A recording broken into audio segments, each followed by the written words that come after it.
Good morning, Overall C Middle School students. This is Mr. Woolley. Remember, the information contained in this video is intended to be viewed only by the students in Mr. Woolley's classroom. By watching the video, you agree that you will not record or share the video with anyone who's not a student in Mr. Woolley's classroom. All right, we're on one of our end of the year reviews again. We have solving equations, and we start off with a few of the simple one-step equations just to remind us what to do to get rid of things. We use the opposite operations. So I have p minus 8 equals 25.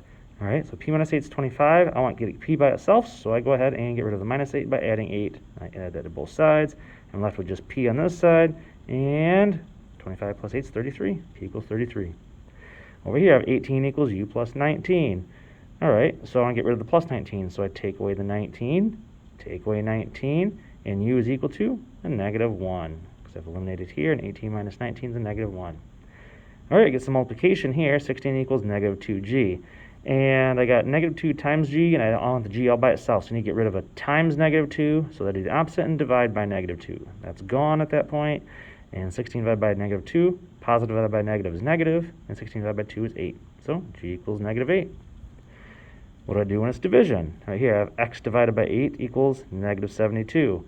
All right, so if I have x divided by 8 equals negative 72, I get rid of a divide by 8 by timesing by 8. That's the opposite operation. And negative 72 times 8, negative times a positive is a negative answer. 72 times 8 is 576. So x equals negative 576. All right, some of our two-step equations that we used to use. 10x plus 6 equals 106. All right, so I want to work with the getting rid of adding and subtraction of regular numbers first. So instead of plus 6, it's minus 6. And minus 6 from both sides. I get 10x equals 100. Divide each side by 10, and I get x equals 10. Next up, I have a distributive property scenario. So let's go ahead and distribute this out. I got 4 times, then in parentheses I got 4v, or v plus 4 in parentheses here. So if I distribute it, I get 4v plus 16 equals 60. Get rid of the plus 16 by minus 16, minus 16. And I'm down to 4v equals 44. Divide each side by 4, and I get 11. All right.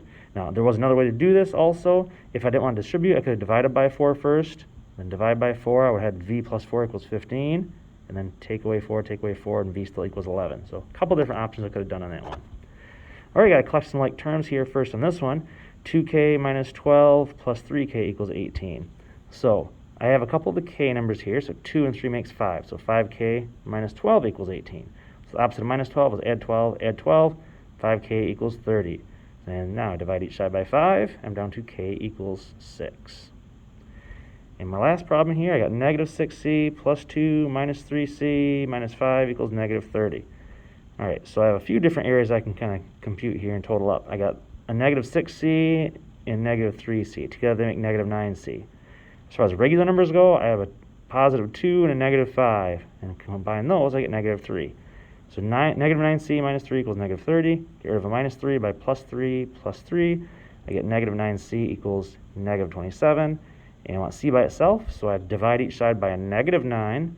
And negative divided by negative is a positive answer. And 27 divided by 9 is 3. So I'm left with c equals 3. All right, well, thanks for watching. And go ahead and take a look at your work in Schoology.